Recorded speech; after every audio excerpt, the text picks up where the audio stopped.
राधे राधे दर्शकों, कैसे हैं आप सब। कैसा है मेरा ये छोटा सा संसार।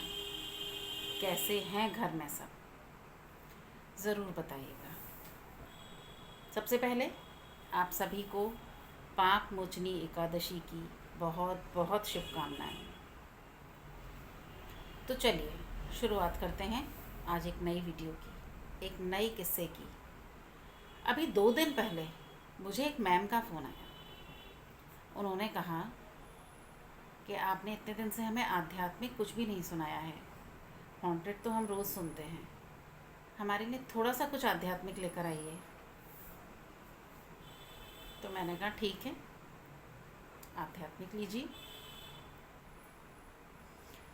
वो मैम गोवर्धन में रहती हैं, और ये जो किस्सा आज मैं आप लोगों के साथ साझा कर रही हूँ ना, ये गोवर्धन के पास वृंदावन का है। हम सभी जानते हैं वृंदावन के बारे में। तो चलिए शुरुआत करते हैं। वृंदावन के निकट एक बहुत बड़ा जंगल हुआ करता था कुछ साल पहले तक, और उस जंगल में एक छोटी सी कुटिया बनाकर एक बाबा रहते थे।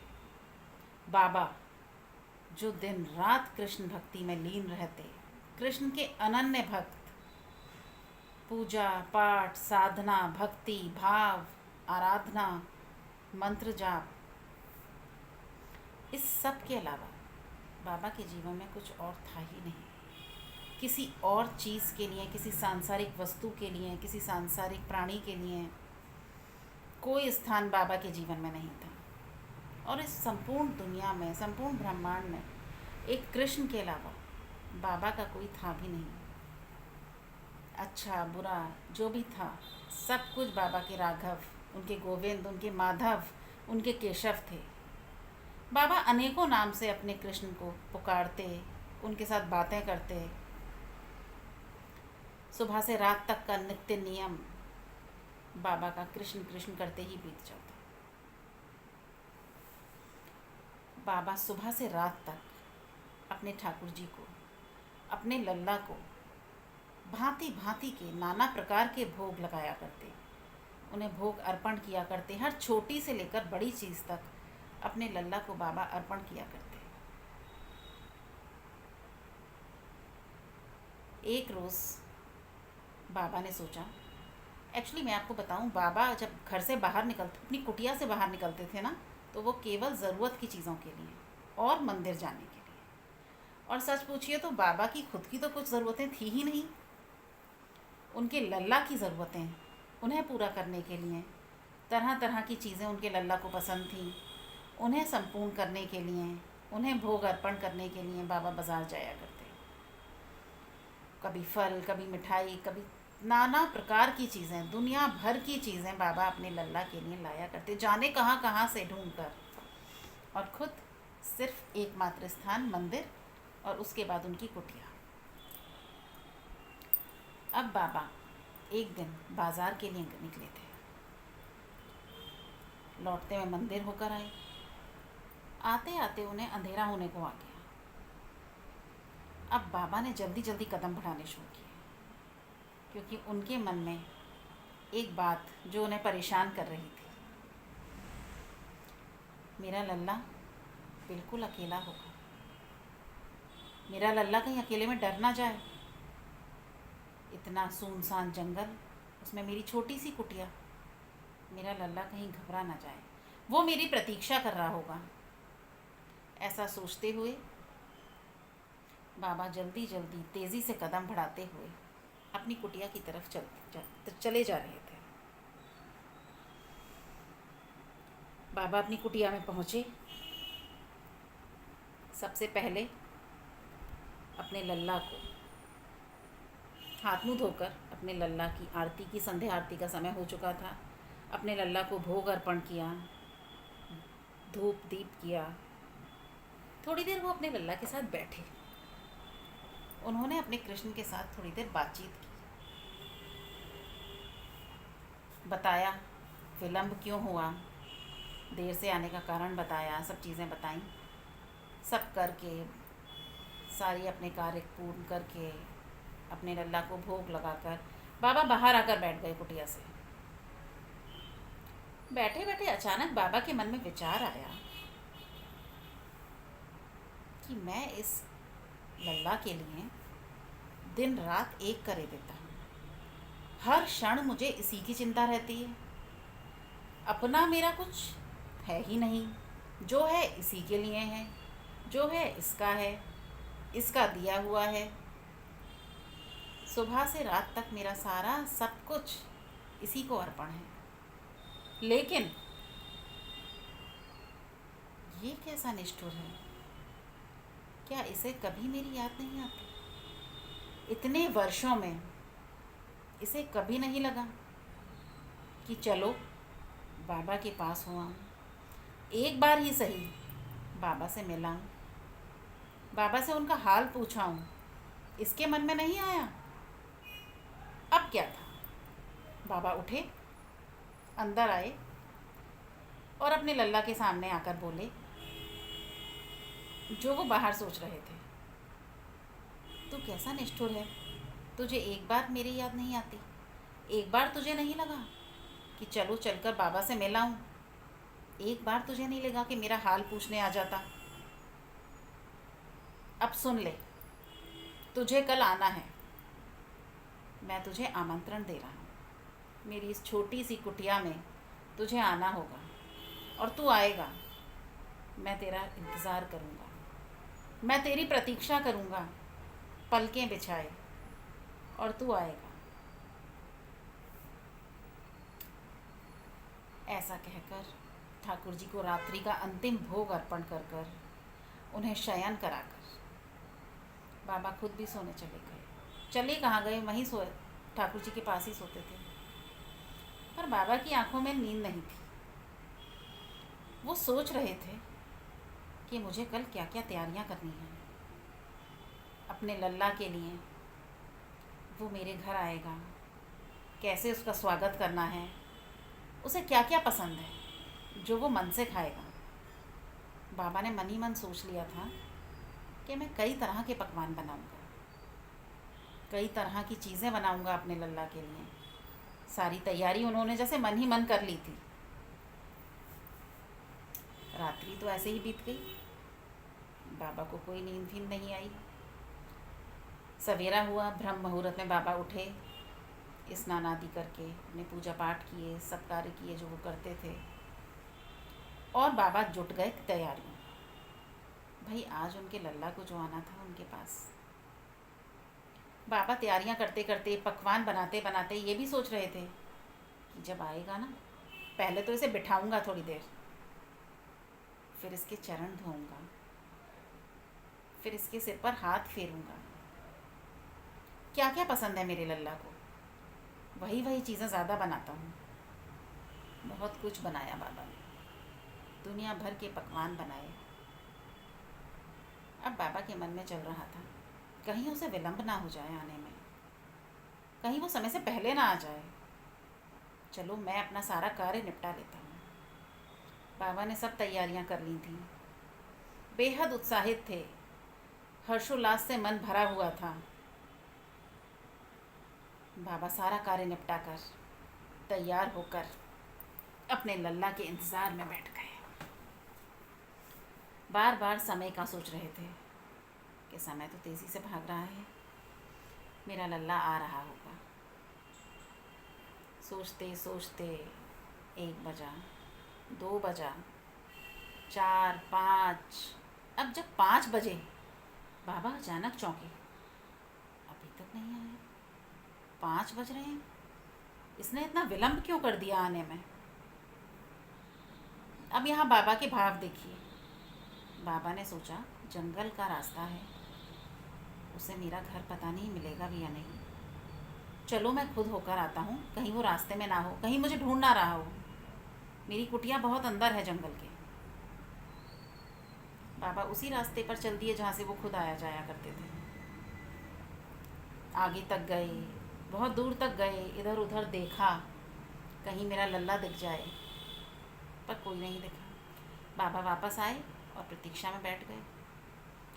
अब धीरे धीरे दिन ढलने लगा, अंधेरा होने लगा। अब बाबा का सब्र भी जवाब दे रहा था, उनका भरोसा भी थोड़ा सा ढीला हो रहा था। अब क्या करें, बाबा यही सोच रहे थे। सोचा थोड़ी देर और प्रतीक्षा करूं, आता ही होगा। जैसे हम और आप अपने बच्चों की चिंता करते हैं ना, आने वाला होगा, आ रहा होगा, उसका टाइम तो हो गया आने का, ठीक वैसे ही बाबा भी अपने लल्ला की चिंता में बैठे थे। लेकिन अब जब अंधेरा घिरने लगा तो बाबा को जैसे यकीन हो चला था अब कोई नहीं आएगा। बाबा का मन बहुत खिन्न हुआ, दुखी हुआ, क्रोध भी आया। उन्होंने सोचा चलो मैं ही मूर्ख हूँ, ये तो है ही निष्ठुर, ये तो है ही छलिया, होगा कहीं व्यस्त अपने दूर के भक्तों में, कहाँ बाबा का ध्यान रहा होगा। कौन बाबा, बाद में देखी जाएगी। बहुत सी बातें बड़बड़ाते हुए बाबा उठे, दुखी मन से सारा सामान एक पैकेट में डालने लगे। जो जो पकवान उन्होंने बनाए थे सब उठा उठा कर रखने लगे और सारा सामान बांधा, एक बड़ी सी गठरी बनाई। और बाबा ने तय कर लिया था अब मैं यहाँ नहीं रहूँगा। जब यहाँ मेरा कोई है ही नहीं, मैं क्या करूँगा यहाँ रहकर। मैं यहाँ से चला जाऊँगा, जहाँ मेरी किस्मत मुझे ले जाए, जहाँ मेरा भाग्य मुझे ले जाए, जहाँ मेरी भक्ति मुझे ले जाए, मैं चला जाऊँगा यहाँ से। सारा सामान बाबा ने उठाया, अपनी लाठी ली और चल पड़े एक अज्ञात स्थान के लिए। उन्हें नहीं पता था वो कहाँ जा रहे हैं, बस निकल पड़े थे। थोड़ी दूर पहुँचे, चलते चलते थकान अनुभव हुई। बाबा ने सोचा चलो थोड़ा सा विश्राम कर लेता हूँ इस पेड़ के नीचे। बाबा ने गठरी अपनी रखी और वहीं बैठ गए, सिर पेड़ से टिकाकर, आंखें बंद कर कर। आंखें तो बंद थी पर छवि लल्ला की ही थी आंखों के सामने, जिसके साथ उनका सुबह से रात तक का वक्त बीतता था। उसी मनमोहन की छवि आंखों से दूर हो ही नहीं रही थी। तभी बाबा को कुछ घंटियां सुनाई दी, घंटियों की आवाज़ें कान में सुनाई दी। बाबा ने आंखें खोली। रात के अंधेरे में इस वक्त यहाँ कौन है? जैसे ही बाबा ने देखा, गैया ही गैया, चारों तरफ गैया ही गैया, गैयाओं का असंख्य झुंड। बाबा चौंके। बाबा ने कहा ये गैया, वो भी रात के इस वक्त यहाँ क्या कर रही हैं? कौन है जो इन गैयाओं को रात के इस वक्त यहाँ लाया है जंगल में? तभी उन गैयाओं के झुंड में से एक बालक, चेहरे पर अनोखी आभा, एक अनोखी कांति, एक अनोखा तेज लिए, एक मनमोहिनी मुस्कान, और वो बाबा की तरफ आया। बाबा से बोला, बाबा बड़ी प्यास लगी है, जल मिलेगा? बाबा ने कहा, क्यों रे, तू है कौन और क्या कर रहा है सुनसान जंगल में, वो भी रात्रि के इस वक्त? तुझे भय नहीं लगता? और ये सब गैया क्या तेरी है? बालक ने मुस्कुराया और कहा, जी बाबा, ये सब गैया मेरी हैं। बड़े दूर के जंगल से आया हूँ और इन्हें ले जा रहा था वापस। मैं रास्ता भटक गया और यहाँ तक चला आया। बाबा ने कहा, तुझे भय नहीं लगता? रात में हिंसक पशु जंगल में विचरते हैं, जब तू यहाँ कुछ जानता ही नहीं है, अनजान जगह क्यों आ गया है? बालक मुस्कुराया, बोला, अनजान कहाँ बाबा, तुम्हें तो जानता हूँ। बाबा ने कहा, क्यों रे, तू मुझे कैसे जानता है? मैं तो तुझे नहीं जानता। बालक ने कहा, वो सब छोड़ो बाबा, बड़ी भूख लगी है, कुछ खाने को दो ना। अब बाबा थे तो वो बाबा ही, अपने हृदय से मजबूर, जिसकी सेवा में लीन थे, वैसा ही हृदय उनका भी हो चुका था। बाबा ने कहा, तू रुक, मैं देता हूँ कुछ। जब बाबा ने अपना झोला टटोला, सब सामान थोड़ा थोड़ा निकाल कर बालक को दे दिया। बड़े प्रेम से उस बालक ने वहीं बैठकर सारे पकवान चखे, सब चीज़ें खाईं, बहुत मन से, बड़े स्वाद के साथ। बाबा से बोला, बाबा ये सब तुमने बनाया है? बाबा ने कहा, हाँ, मैं अकेला रहता हूँ और मैंने ही बनाया है। पर देख तो मेरा दुर्भाग्य, जिसके लिए बनाया था उसे तो कोई चिंता है नहीं मेरी। उसने तो सिवाय प्रतीक्षा के मेरे भाग्य में कुछ और लिखा ही नहीं शायद। चल तू ही खा ले, किसी के तो पल्ले पड़ा, किसी ने तो स्वाद चखा, तू पेट भर कर खा ले, मैंने बहुत बनाया है। बाबा ने थोड़ा और निकाल कर दिया। बच्चा बहुत स्वाद ले लेकर उन्हें खा रहा था, और एक अच्छी मुस्कुराहट, एक चमत्कारी मुस्कुराहट, एक अनोखी मुस्कुराहट उसके चेहरे पर थी। थोड़ी देर पश्चात वो बाबा से बोला, बाबा देखो ना, मेरा तो पेट भर गया है। वास्तव में सारे पकवान बेहद स्वादिष्ट थे। मेरे कुछ सखा भी हैं जो बहुत भूखे हैं, कहो तो मैं उन्हें बुला लूं? बाबा ने कहा, बुला ले, वैसे भी मैं ये सब कहाँ लेकर जाऊंगा, कोई तो खा ही लेगा। बालक ने जैसे सबको बुलाया, सब आए, सब ने मिल बांट कर सारा बचा हुआ जितना भी भोजन था, पकवान थे, सब खाए, बहुत आनंद के साथ खाए। अब बालक ने कहा, बाबा अब मैं चलता हूँ, पर इतना तो बताओ तुम्हारा हाल क्या है बाबा, कैसे हो तुम, कैसी चल रही है तुम्हारी भक्ति साधना? बाबा चौंके, इतनी कम उम्र का बालक और इतनी बड़ी बड़ी बातें कर रहा है।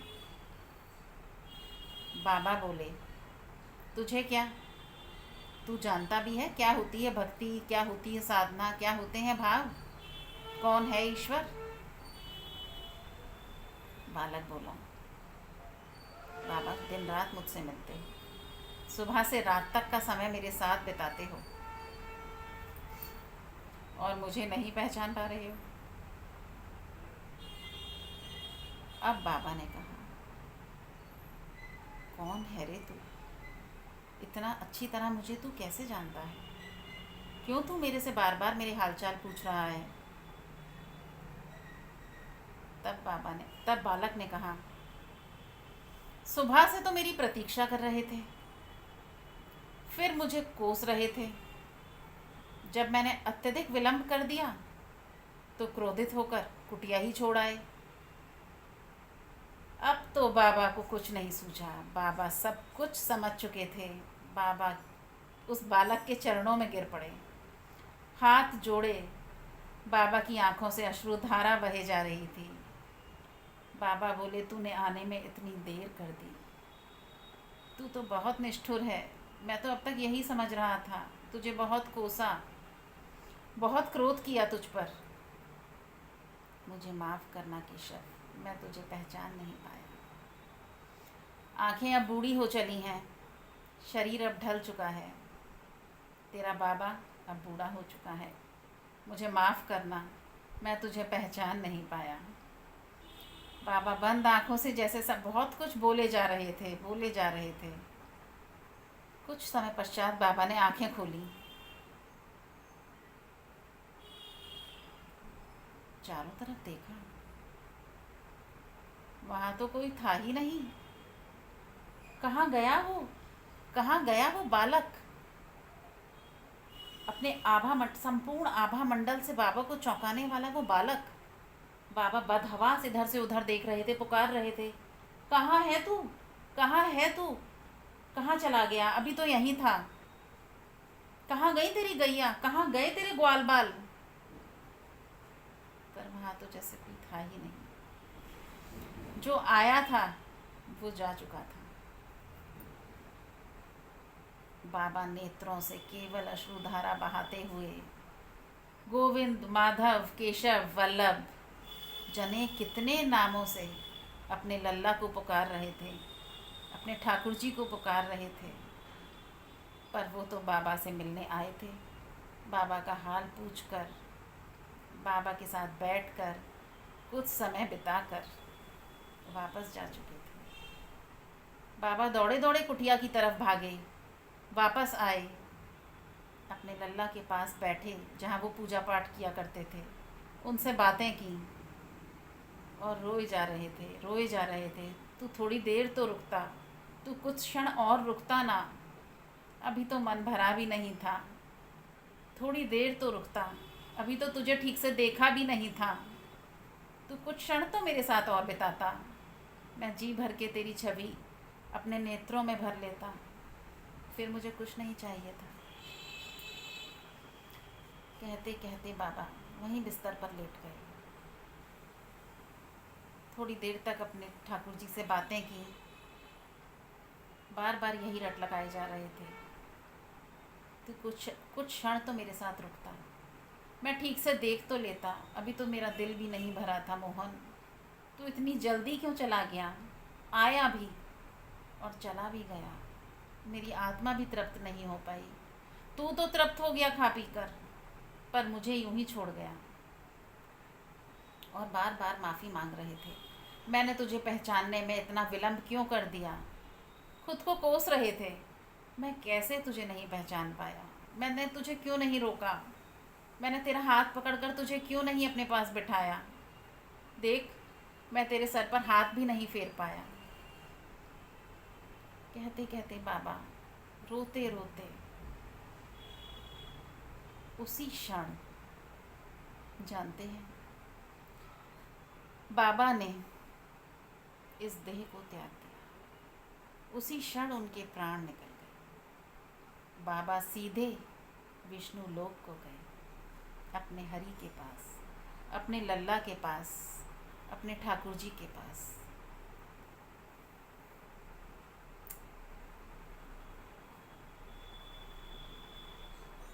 ये किस्सा,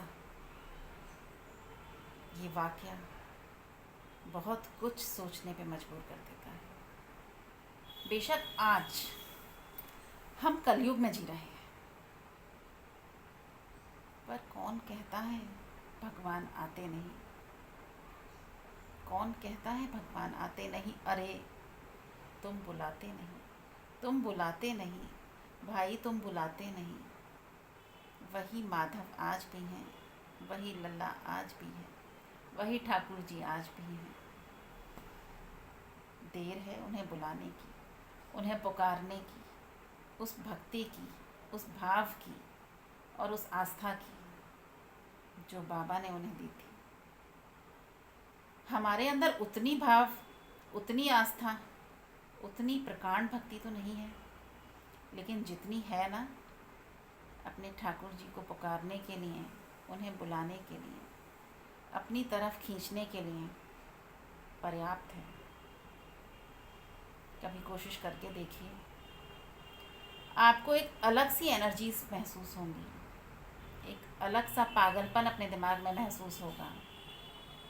ये कुछ और नहीं, आपके ठाकुर का चमत्कार है, आपके ठाकुर का वात्सल्य है आपके प्रति। आप खुद तो पुकारते नहीं और फिर कहते हैं कि भगवान आते नहीं। मेरे भाई, भगवान आते हैं, आते हैं, आते हैं। बुलाकर तो देखो, बुलाने वाला चाहिए। हाँ जी, तो कैसा लगा ये छोटा सा किस्सा, पर बेहद प्रेरणादायी, बेहद एक अजीब सा आकर्षण महसूस कराने वाला, ईश्वर के प्रति, ठाकुर के प्रति। देखिए, वो तो तीनों लोकों के मालिक हैं, लेकिन जब हम उन्हें पुकारते हैं ना, तो वो सब कुछ छोड़कर हमारे पास चले आते हैं। कुछ ही दिन शेष हैं, कार्तिक लगने जा रहा है। आप सबने अपनी तैयारियां कर ली, अपना मंदिर, अपनी तुलसी जी सब सजा धजा ली। अभी दिन शेष हैं, मैं भी अभी कुछ दिन बाद, 2-3 दिन बाद अपनी तैयारियां करूँगी। आप लोग क्या क्या कर रहे हैं इस बार मुझे ज़रूर बताइएगा। ये किस्सा कैसा लगा, पसंद आया तो बहुत बहुत सारा प्यार दीजिएगा। तब तक के लिए राधे राधे। अगली वीडियो में बहुत जल्द मिलूँगी आपसे। एक बार फिर पाप मोचनी एकादशी की बहुत बहुत शुभकामनाएं। जय जय श्री राधे। तो चलिए इसको यहीं विराम देते हैं और मिलते हैं एक नई वीडियो में, एक नई घटना के साथ। जय जय श्री राधे।